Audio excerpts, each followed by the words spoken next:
नमस्कार दोस्तों, मैं योगेश मेहरिया क्लासेज के YouTube चैनल पर आप सभी का हार्दिक अभिनंदन करता हूं। राजस्थान पुलिस भर्ती परीक्षा 2020 हमारा जो विशेष सिलेबस चल रहा है, उस विशेष सिलेबस में भाग ब के अंतर्गत भारतीय संविधान एवं राज्य व्यवस्था का टॉपिक हम पढ़ रहे हैं और उसके अंतर्गत भाग 3 मूल अधिकार अनुच्छेद 12 से 35 की बात हम कर रहे थे। इसी श्रेणी में हम दूसरे मूल अधिकार स्वतंत्रता का मूल अधिकार पढ़ रहे थे, जिसमें हम अनुच्छेद 20, अनुच्छेद 19 की बात, 20 की बात, 21 की बात हम कर चुके थे। आज हम बात करेंगे अनुच्छेद 21A और अनुच्छेद 22। ठीक है, तो आइए देखिए, अनुच्छेद 19 में जो है व्यक्तिगत स्वतंत्रताएं, अनुच्छेद 19 में 6 प्रकार की स्वतंत्रताएं वर्तमान में वर्णित थी। अनुच्छेद 20 में अपराधों के लिए दोष सिद्धि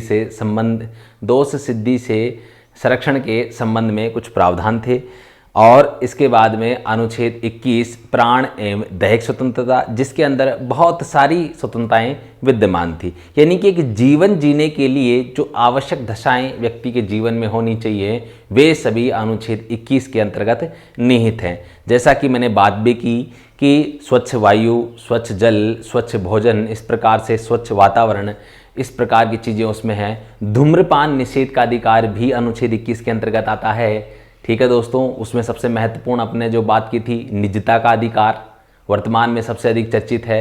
ठीक है, तो आपसे पूछ सकता है कि निजता का अधिकार किस अनुच्छेद के अंतर्गत आता है। वर्तमान में दो सबसे अधिक चर्चित मुद्दे रहे, एक तो सबरीमाला वाला, अर्थात महिला व पुरुषों को समान रूप से मंदिर में प्रवेश का अधिकार। ठीक है, इसके बाद में यौन साथी चुनने का अधिकार, धारा 377 जो आईपीसी दंड संहिता की धारा 377 थी, भारतीय सुप्रीम कोर्ट के द्वारा या भारतीय सर्वोच्च न्यायालय के द्वारा उस धारा को समाप्त कर दिया गया। तो आज हम बात करते हैं अनुच्छेद 21A। देखो दोस्तों, अनुच्छेद 21A शिक्षा का अधिकार। जैसे ही आप ये बात याद रखें, अनुच्छेद 21, उसके साथ ये जो कैपिटल A है, यदि कैपिटल ABCD का प्रयोग कहीं पे भी पूरे संविधान में होता है, इसका अर्थ ये है कि ये अनुच्छेद बाद में जोड़ा गया है दोस्तों। ठीक है, जिसके बारे में अभी हम आगे चर्चा करेंगे। अनुच्छेद 21A शिक्षा का अधिकार। शिक्षा का अधिकार किसको होगा? 6 से 14 वर्ष तक की आयु वाले सभी बालकों के लिए निःशुल्क एवं अनिवार्य शिक्षा का उपबंध करेगा। कौन करेगा? राज्य। राज्य 6 से 14 वर्ष तक के आयु वाले सभी बच्चों के लिए शिक्षा अनिवार्य, निःशुल्क एवं अनिवार्य शिक्षा का प्रावधान करेगा। और इसी संदर्भ में आपने देखा होगा, भारतीय संसद द्वारा अनिवार्य शिक्षा अधिनियम जो आप पढ़ते हैं, वो भारतीय संसद ने पारित किया और 1 अप्रैल 2010 से वर्तमान में वो लागू है। इसी अनुच्छेद का अनुसरण करते हुए दोस्तों, वर्तमान में आपको पता है जो गरीब लोग हैं, उनके लिए आपको पता है जो विद्यालय हैं, भले वो सरकारी हों भले वे प्राइवेट हों, उन सभी में 25% सीटें वर्तमान में आपके रिजर्व रखी जाती हैं। ठीक है, तो ये प्रावधान भारतीय संविधान में कब जोड़ा गया? देखो, 86वां संविधान संशोधन 2002 के द्वारा अनुच्छेद 21A भारतीय संविधान में जोड़ा गया था। ठीक है दोस्तों, याद रखना, 86वां संविधान संशोधन 2002 के द्वारा भारतीय संविधान में जोड़ा गया। अब कई बार हमें कन्फ्यूजन होता है, 86वां संविधान संशोधन, तो देखो 6 दूनी कितना होता है? 12, तो आखिरी में कितना है? 2। इस प्रकार से थोड़ा आपको याद रह जाएगा। ठीक है, कोशिश करना लंबे समय तक आपको ये याद रहे। निःशुल्क एवं अनिवार्य शिक्षा का अधिकार अनुच्छेद 21 में निहित है। हमारा सवाल ये बनता है। अब देखिए आगे, अनुच्छेद 22 कुछ दशाओं में गिरफ्तारी एवं निवारक निरोध से संरक्षण। कुछ दशाओं में गिरफ्तारी एवं निवारक निरोध से संरक्षण। अब यहां पहली बात कह रहा है कुछ दशाओं में गिरफ्तारी से संरक्षण। गिरफ्तारी से मतलब देखो, राजस्थान पुलिस के द्वारा या किसी भी पुलिस के द्वारा जब किसी भी व्यक्ति को गिरफ्तार किया जाता है, तो सबसे पहले गिरफ्तार किए गए व्यक्ति को उसकी गिरफ्तारी का कारण बताना अनिवार्य है। भाई आपको किस कारण गिरफ्तार किया जा रहा है। ठीक है, अधिकतर लोगों को जब गिरफ्तार किया जाता है तो कोर्ट के द्वारा एक ऑर्डर, जो वारंट जारी किया जाता है, उसके द्वारा लोगों को गिरफ्तार किया जाता है। लोगों को बताया जाता है कि आपको इस कारण गिरफ्तार किया जा रहा है। ऐसा नहीं है, बिना कोर्ट के वारंट के भी पुलिस आपको गिरफ्तार कर सकती है। धारा 151 शांति भंग, अर्थात यानी कि आप लोगों की शांति में या जो है लोक व्यवस्था के हित में किसी प्रकार की बाधा या खलल उत्पन्न कर रहे हैं, उपद्रव कर रहे हैं, ऐसी स्थिति में धारा 151 के तहत आपको सीधे पुलिस गिरफ्तार कर सकती है। गिरफ्तार करने के बाद हम बता देगी कि आप उपद्रव करें, तो इसलिए हमने आपको गिरफ्तार कर लिया। ठीक है दोस्तों, तो गिरफ्तार व्यक्ति को सबसे पहले उसकी गिरफ्तारी का कारण बताना। दूसरा, यहाँ जो उसको कहते हैं स्वतंत्रता प्रदान की गई है, वो अपनी पसंद के विधि व्यवसायी अर्थात वकील, वो अपनी पसंद के वकील से सलाह या परामर्श कर सकता है। ठीक है।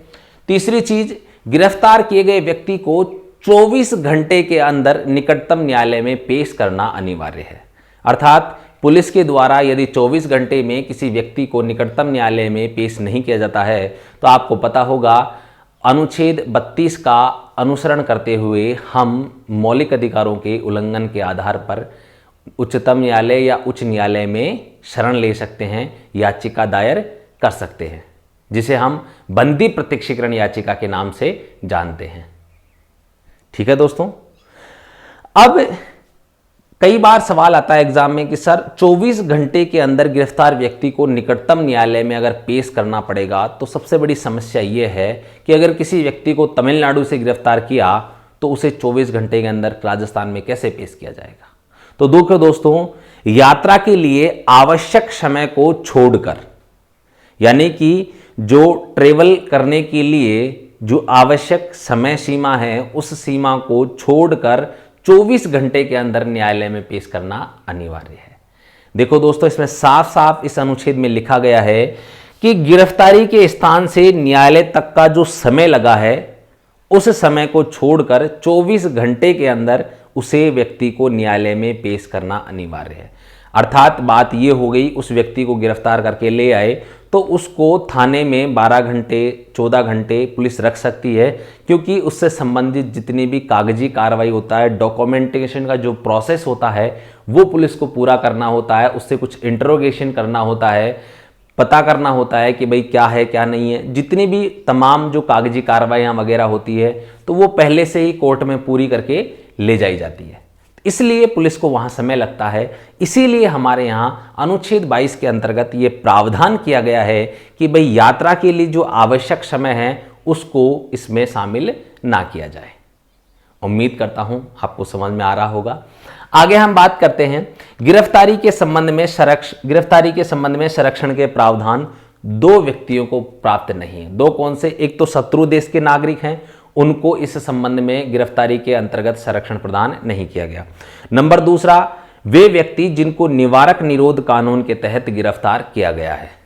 अब आपके मन में प्रश्न उठता होगा निवारक निरोध के तहत, ठीक है, तो इसकी भी हम चर्चा करते हैं। लेकिन यहां समझ लो कि गिरफ्तारी के संबंध में संरक्षण किसे प्रदान नहीं किया गया, तो याद रखना शत्रु देश का नागरिक, नंबर 2 निवारक निरोध के तहत गिरफ्तार व्यक्ति को। ठीक है, अब निवारक निरोध क्या है?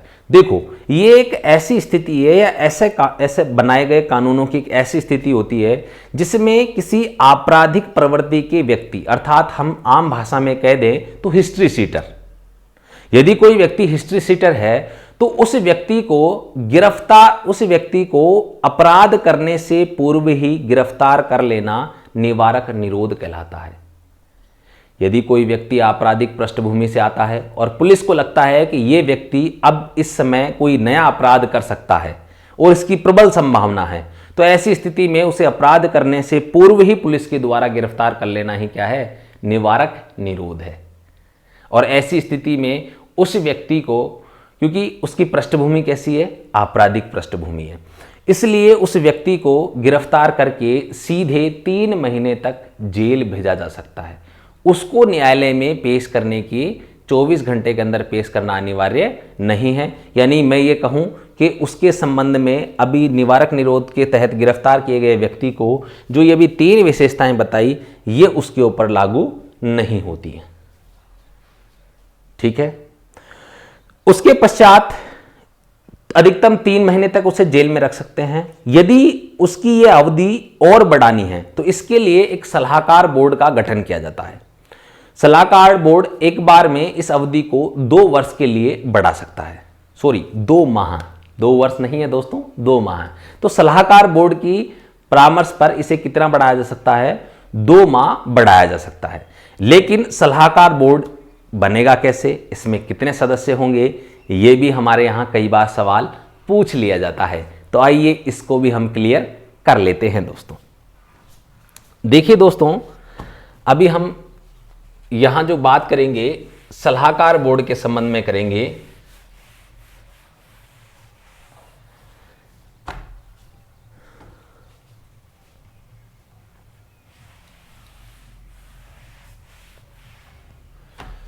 देखो, वहां बताया गया कि एक सलाहकार बोर्ड होगा।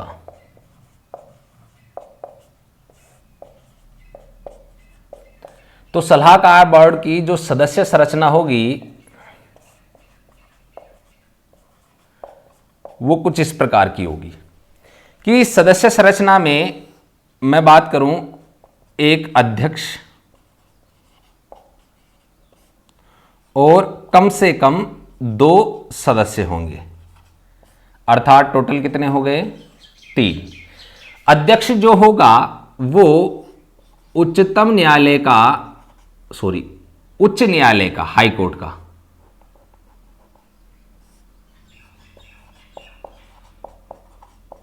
उच्च न्यायालय का सेवारत न्यायाधीश,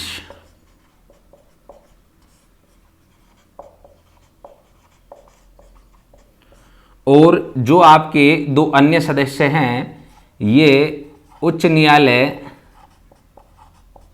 अर्थात जिसे हम हाई कोर्ट कहते हैं, उच्च न्यायालय के सेवारत या सेवानिवृत्त न्यायाधीश हो सकते हैं।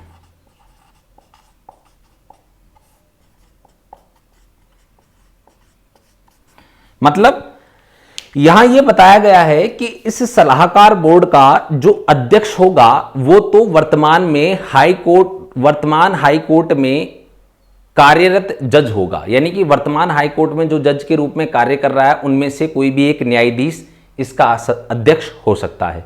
लेकिन जो सदस्य होंगे 2, उन 2 सदस्यों की योग्यता के बारे में बताया गया है कि वो वर्तमान हाई कोर्ट में सेवारत यानी कि वर्तमान में कार्यरत हो सकते हैं किसी हाई कोर्ट में, और यदि रिटायरमेंट हो तो भी चलेगा, यानी कि किसी हाई कोर्ट से कोई व्यक्ति रिटायरमेंट हो गया हो, सेवानिवृत्त हो गया हो, तो वो भी इसका सदस्य हो सकता है दोस्तों।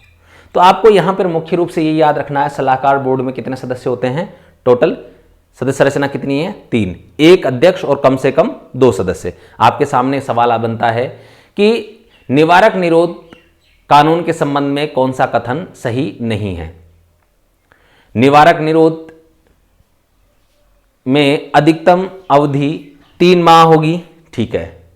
निवारक निरोध की अवधि सलाहकार बोर्ड की परामर्श पर एक बार में 2 माह बढ़ाई जा सकती है, यह भी सही है। अगला, सलाहकार बोर्ड में 3 सदस्य होते हैं, अधिकतम 3 सदस्य होते हैं, यह भी सही है। सलाहकार बोर्ड में जो अध्यक्ष होगा वो सुप्रीम कोर्ट का न्यायाधीश होगा, उच्चतम न्यायालय का न्यायाधीश होगा, तो अंत वाला गलत हो गया। उच्चतम नहीं, उच्चतम तो सुप्रीम कोर्ट हो जाएगा, और उच्च यानी कि हाई कोर्ट, ठीक है। आप इसको इंग्लिश में लिख लें, कुछ बच्चे जो इंग्लिश मीडियम के हैं उनको कंफ्यूजन होगा, यानी कि हाई कोर्ट का ही न्यायाधीश होना चाहिए। यहां प्रावधान नहीं किया है कि वो सुप्रीम कोर्ट का न्यायाधीश होगा, ठीक है दोस्तों। तो उम्मीद करता हूं अनुच्छेद 22 आपका क्लियर हो गया होगा। और यहां पर सबसे जो महत्वपूर्ण है, ये 24 घंटे के अंदर गिरफ्तार करने वाला जो प्रावधान है, देखो दोस्तों, अनुच्छेद पूरा 22 ही आपके लिए, पूरा 21, अनुच्छेद 21A और अनुच्छेद 22, ये स्वतंत्रता वाला अनुच्छेद 19, 20, 21 और 22 आपके लिए सबसे ज्यादा महत्वपूर्ण है एग्जाम के दृष्टिकोण से, क्योंकि आप राजस्थान पुलिस की तैयारी कर रहे हैं और ये आप ही के डिपार्टमेंट से संबंधित कुछ प्रावधानों के बारे में बात करता है। क्यों? क्योंकि अनुच्छेद 20 भी यही बात करता है कि भाई किसी भी व्यक्ति को जब आप एक अपराध के लिए एक दंड देंगे, उस व्यक्ति को जो है स्वयं के खिलाफ गवाही देने के लिए बाध्य नहीं कर सकते। प्रवृत्त विधि के अनुसार ही दंड का प्रावधान होगा। अनुच्छेद 21 की आप बात करें, प्राण एवं देह स्वतंत्रता, किसी भी व्यक्ति को हथकड़ी नहीं लगाना, उसके साथ क्रूर अमानवीय व्यवहार नहीं करना, ठीक है। निजता का अधिकार, गरिमापूर्ण जीवन जीने का अधिकार, धूम्रपान निषेध का अधिकार, स्वच्छ जल का अधिकार, विदेश यात्रा का अधिकार, चिकित्सा सहायता पाने का अधिकार, आहार पाने का अधिकार, सभी अधिकार उसी में निहित हैं। इसके बाद में हम बात कर लें तो आपका जो अनुच्छेद 21A शिक्षा का अधिकार, जिसमें हम बात करें राज्य 6 से 14 वर्ष तक के बच्चों के लिए अनिवार्य एवं निःशुल्क शिक्षा का प्रावधान करेगा, और इसका हमने सरकार ने जो है एक्ट भी पारित किया और 1 अप्रैल 2010 से प्रभावित भी है। इसके बाद में हम बात करें तो आपका अनुच्छेद 22 गिरफ्तारी एवं निवारक निरोध के संबंध में संरक्षण। गिरफ्तारी में 3 चीजें आपको बताई। पहली चीज, गिरफ्तार व्यक्ति को तुरंत कारण बताना। दूसरी चीज, वो अपने पसंदीदा वकील से सलाह ले सकता है। तीसरी चीज, यहां सीधा बता दिया गया कि भाई गिरफ्तार किए गए व्यक्ति को 24 घंटे के अंदर निकटतम न्यायालय में पेश करना अनिवार्य है। तो सीधा आपसे एग्जामिनर पूछ लेगा कि गिरफ्तार किए गए व्यक्ति को निकटतम न्यायालय में 24 घंटे के अंदर पेश करना अनिवार्य है। यह प्रावधान करता है अनुच्छेद 20, अनुच्छेद 21, अनुच्छेद 22, उपरोक्त सभी अनुच्छेद 22। ठीक है दोस्तों, इस प्रकार के सवाल बनते हैं। तो अगली कक्षा में हम पुनः बात करेंगे अनुच्छेद 25 से 28 तक धार्मिक स्वतंत्रता का अधिकार। तब तक के लिए जय हिंद, जय भारत।